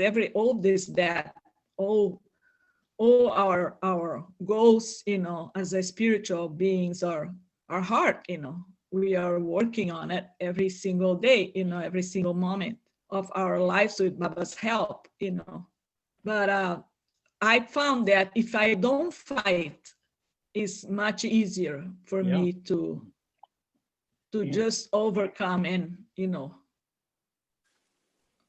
well. Yeah, no, it's very good. Yeah. I mean, we're going to gradually sublimate all of these wants and desires and everything because we long for to be free. You Yeah. know, so that's going to that's always working in us to get free, not to be bound by something, not to be addicted to alcohol, you know, whatever it is. Not, you know, but if you know, I mean, Baba says too that the sun is in front of you and your shadow is behind you. If you're just looking, trying to get, you know, get free of the shadows, it may be very difficult. Sometimes you can just turn toward the sun and your Yeah. shadows are behind you. So like Lenita said, if you know the divine qualities, as the divinely human qualities, the more you live in those, they start to they start to be much more magnetic and appealing. And a lot Yeah. of these things you naturally pull out of. Right. But Mhm. you know, there is that AA saying, what you resist persists. Right. Yeah. But it's all very delicate. I mean, Baba's name helped me through some a lot of things. Baba's name when I was Yeah. young. Yeah. So it's like that fine line of acceptance, but also not going into indulgence, but accepting that this is, you know, it's like accepting. It's like when you remember Baba, you touch into what the possible experience may be of accepting and forgiving yourself, because it's yourself forgiving yourself. It's you seeing him and his, that experience of his heart in your heart. I think as one who is in touch with him, you feel for the first time. That's why I wept for so much when I first came to Baba. That was very clear to me that I was being accepted and forgiven for all the things that I thought I could hide, and I could be, no one would ever know, or all Yeah. those things. It's he sees that, and he still loved me. I saw him. He just Yeah. absolutely adored me, regardless. You could Yeah, be the worst really, person. it is really true. Yeah. Just take them everywhere you go, though. Yes. You Yeah. know, don't leave any part of your property that you don't show 'em. Well, Baba, there was a kind of, this was quite symbolic. When Baba went to Australia, he surprised everybody by saying he was going to go and visit some of the homes. I know this at least happened in Melbourne.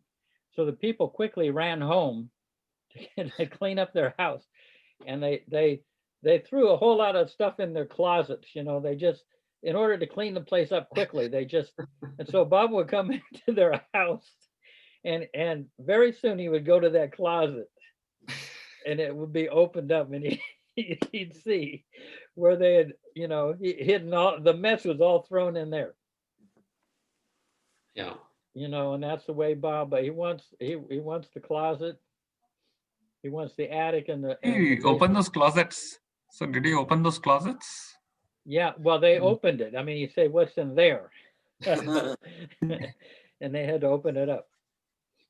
And Then I mean, what did Baba say, seeing that? He must laughed have at, laughed. laughed at it. But the point was, is that, give me everything. There's nothing you have. But there wasn't just one family. That would happen to quite a few of them. You know, they kind of tried to clean up their place real fast and just dump a bunch of stuff in the closets. Yeah. Even the kids did that. One, I think it was one of Lud Dimfle's daughters. He saw her, kind of came upon hers there was no time to get anything cleaned up, and he went in there and he said basically something like, wow, you must be a must. It was in such disarray. I mean, you can imagine a teenage kid. That reminds me of the story when it's on the center of Erich being interviewed, and he was recalling a story where, or a time when all these people were coming and giving Bob all these presents and gifts and chocolates and presents, and Bob was looking more and more dissatisfied, and and finally, Erich was like, Pablo, what's going on? Like, these people are they're showering you with these gifts and these beautiful items and wonderful foods, and you look so dissatisfied. And he was like, he said something along the lines of like, who do you think gave these gifts to these people? And now they're giving it back to me. What I want is all of your weaknesses. And there was some sort of deep silence in the room where they were all affected, like, whoa, and they had nothing to say because they just could feel that tension of like, oh, he was here he could see everything about them. Yeah. Yeah, that is a beautiful scene. As I recall, Baba, they were bringing up garlands and coconuts and all this, and they were forming mounds on the left and right of Baba, all this stuff. And Baba said, I am the creator. I gave you all of this. I'm paraphrasing. I gave you all this stuff, and now you're giving it back to me. No one gives me what I want. I am the personification of perfection. But no one gives me what I want. And there was a little woman in the back. What do you want, Baba? What do you want? And Baba said, give me your imperfections. There's one thing I don't have. What is that, Baba? Your imperfections. Give me your imperfections. How do you do that, Jeff? Huh? How do we do that? How do we give Babas our imperfections? Well, do we just tell him, just offering to him, surrender to him? Yeah. Surrender what I gathered. What we judge as imperfection.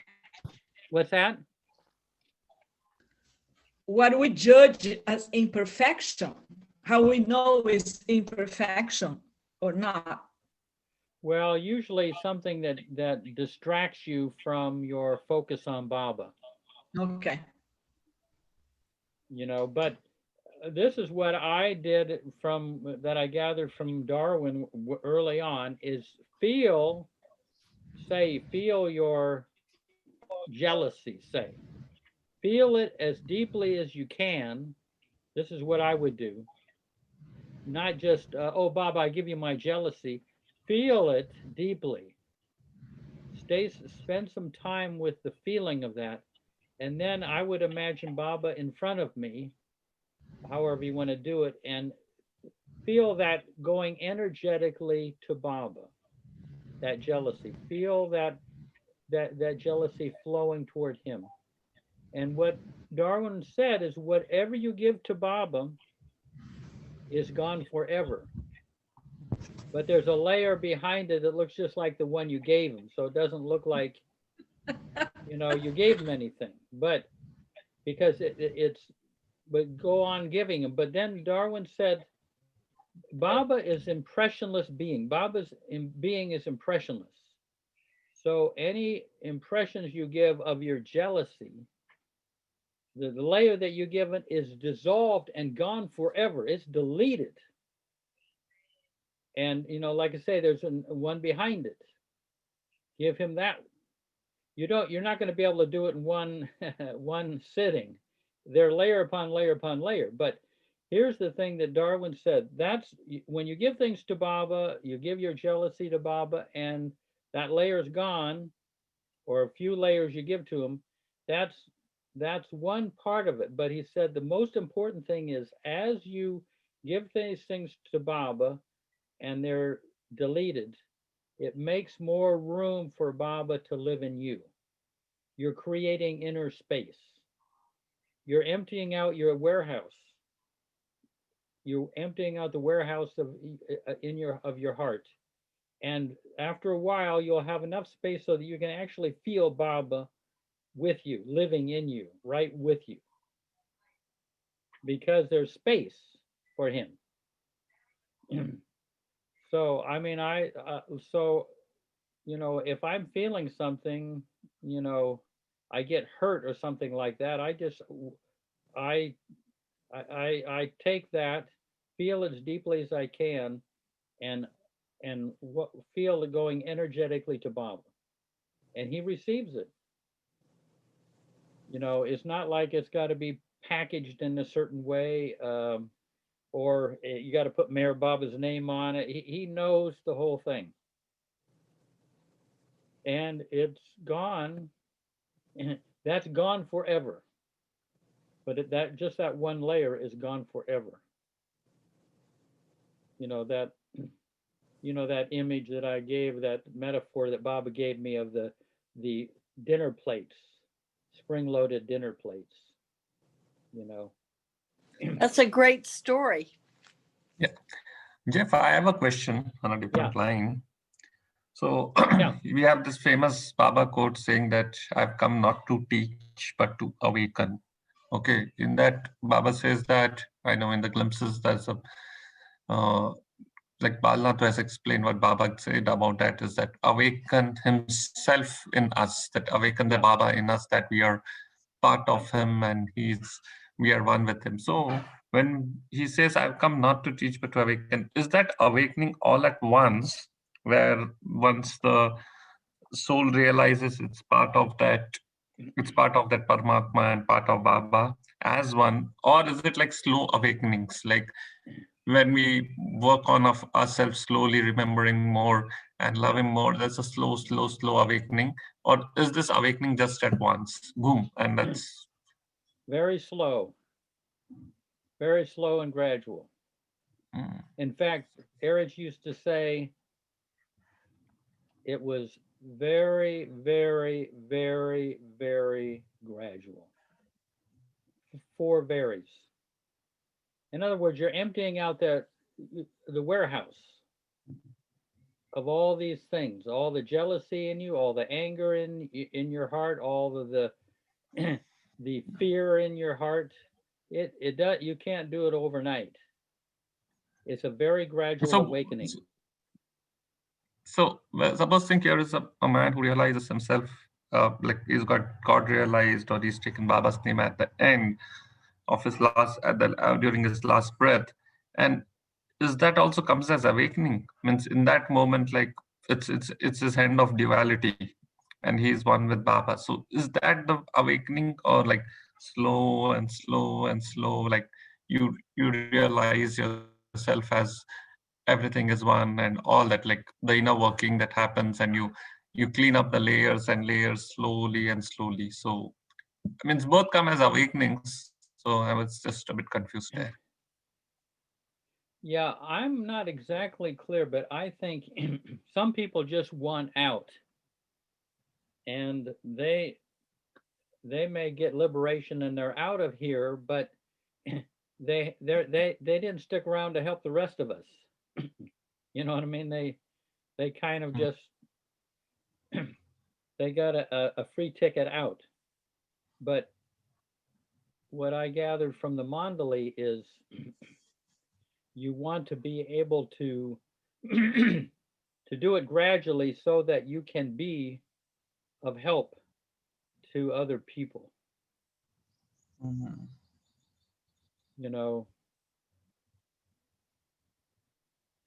that's a that process. Baba gave the example of 2 pots.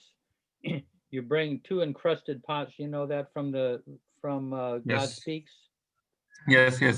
And one is slowly cooled, and the other is just put in water, and it's cooled, but it's of no use. Yeah, you fire it, and it loses its one of the pots is put in a fire and burned, and the incrustation comes off.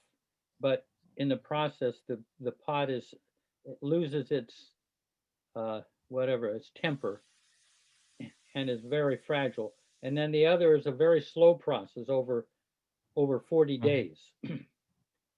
And that pot is not only clean and clear of its incrustations, but its useful vessel. It's useful.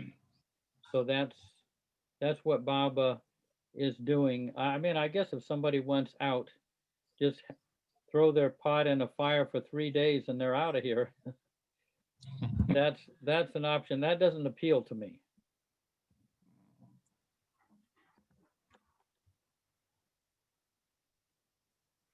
After a while, realization is of no interest at all. But what can you do? What can you do, or what can Baba do? How can you serve Baba and please him? That becomes more important than the ultimate goal. I remember reading in Marwan's book recently. Yeah.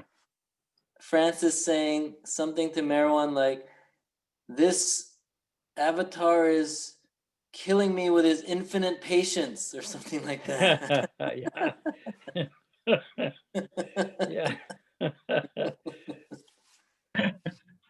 Those guys,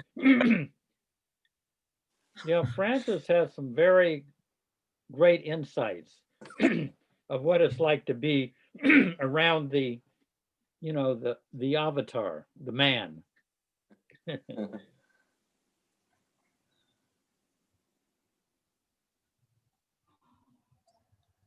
Thanks, Jeff. Well, yeah, for that answer. Anyone else have anything that anything that comes up? Well, we've Marion was there all this time, I think. Oh, yeah, Marion's here. I'm an avid listener, really nourished by tonight. Oh, good. These are all things that we have to deal with in drawing closer to Baba. And this is what in Mandalay Hall we ask Erich all sorts of different questions and Mani, because we wanted to find a way to get closer to Baba, in a very practical, psychological way of getting closer to Baba. Well, but you said that we are closer to him already. He's next to us. He's sitting next to us all the time. Yeah. I never forget that you said that a couple of weeks ago. Yeah. And that kind of stick with me. And now I always think of Baba just next to me. Yeah. Sitting next to me or walking. So what's this thing that you're saying that to get closer to Baba? He's closer to us than we are closer to him, I guess. Yeah. Yeah, it's on our side. That we it gives the illusion that we're getting closer to Baba, but actually just becoming aware that he's been with us all along. Yeah, right. Yeah. Prophet Muhammad said, just a second, Marcia. Prophet Muhammad said, between you and me, there are 49 veils. Between me and you, there are no veils. Wow. So it seems like as the veils get dissolved, it seems like we're getting closer to Baba, or you can say Baba's getting closer to us, but actually it's really us getting closer to him. Hey, Marcia, go ahead. Yeah. Well, for the last 3 days, I've been doing that prayer in the morning and in the evening about entrusting everything that I do and speak and think. Yeah. And then pretty soon you're thinking, well, I better be careful because Bob is with me every minute. So it makes you really think about what you're doing, And anyway, what else did I want to say? Yeah. And I think he enjoys going around with you, Marcia. I think so too. Today I took a class online with ceramics and his pictures across from me, and I'm doing clay. And he said, well, it's like he has the opportunity to do clay because he can't do that. He's not in my body. He's not in the body. So he's like vicariously living through what we do. Yeah. Yeah. Beautiful. Excellent. Well, I think it's later than I thought. Unless anybody have a final quote.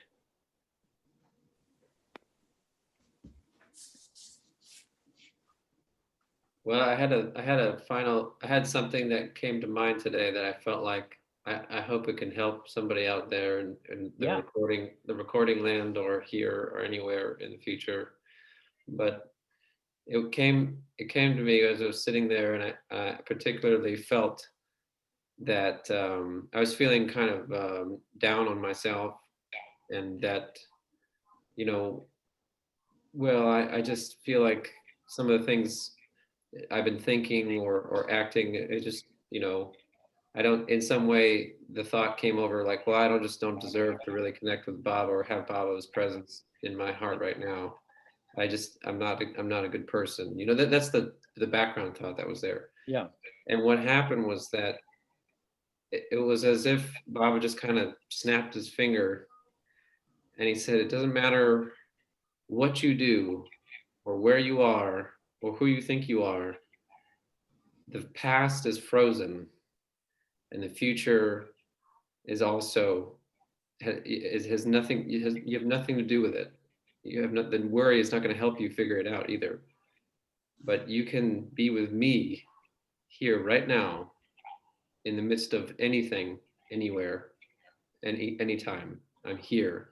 And it was just as like a little drop of his presence. And I actually felt just total peace and completely like I was just sitting there with him. And I was like, I could, it just blows my mind. It just blows my heart, blows my mind that doesn't matter who I think I am or what I've done or the sins or whatever things, whatever stuff from my past. It's like, I can still be loved for that from him, and and that's available any moment, every single moment. I'm alive in a human body. It's totally possible, and that inspires me to actually go through the failures again and again, because I know it's not just like there's no going backward. So, anyways, I just wanted to share. No, I know at any moment you can just go back at will to him. Anytime, you get off track and then come back to him. And then you go off track again, get back on, just keep doing it. And eventually. Jeff, do you have that quote about the present extends way beyond the boundaries of the past and the future? Yeah. And this is what I'll end with this because I brought this up. I quoted Baba where he says, live more and more in the present, which is ever beautiful and stretches away beyond the limits of the past and the future. So I said that to Merwan. I said, Merwan, what does that mean to you? And he said, you will only find Baba in the present. You won't find him in the past or the future. People spend so much time, this is what he's saying, people spend so much time thinking about the past and the future, and they let him slip away right in front of them. So you're not going to find him. This is marijuana, who was, Baba said, was a real saint. You won't find him in the future. You won't find him in the past. And thinking about the past, so this is it. This is the moment, folks. Well, hey, good to see all of you. Mayor Chand, he was kind of, didn't hear a peep out of him. Mayor Naz, are you still there? Yes, Jeff, I'm here. Ah, well, that was great to see, Iraj. I know. His beard It has was great gotten. to see you, Jeff, and everybody else. And, Oh, there you are. Okay. Of course. Oh, were you there the whole time? Of course, yes. Oh, okay. I didn't know. Hey, great to see you guys. Oh, that Good to brings see you, back thanks. my days in Tacoma and Seattle, where I grew up. Yeah. Yeah, Um, in my you should early come years. and visit us and stay with us. Yeah, I'm going to get out there one of these days. Because Yeah. I've got you know, a sister up in Bellingham and another sister up in off of island off of Vancouver, and a brother that's in near Vancouver, Washington. Oh, you forgot you have another sister and brother here in Seattle too. Yeah, right. Good. Beautiful. Yeah. No, great to see you guys. You know, the Seattle people are starting to take over this whole thing. Anyway, well, I'm gonna head off. See you guys Thank you. next Jay Sunday or Baba. whatever. Good night. Thank Yep, you. Jai Thank you. Baba. Jai Baba. Jai Bye, Baba. Good Baba. night. Jai Baba, everyone. Jai Baba. Jay Baba. Love you all. Rajan Pari, hi. Jay Baba. Hi. Hi. Jai Oh, Baba. oh God, really? That's right. And we got Paula here too. Oh my God. Oh, Paul. Yeah, I haven't seen you guys in a year. We don't have any you know, proper distribution of the diversity here. No, great. All of you Seattle people. Hey, Baba, thank you very much. Yeah.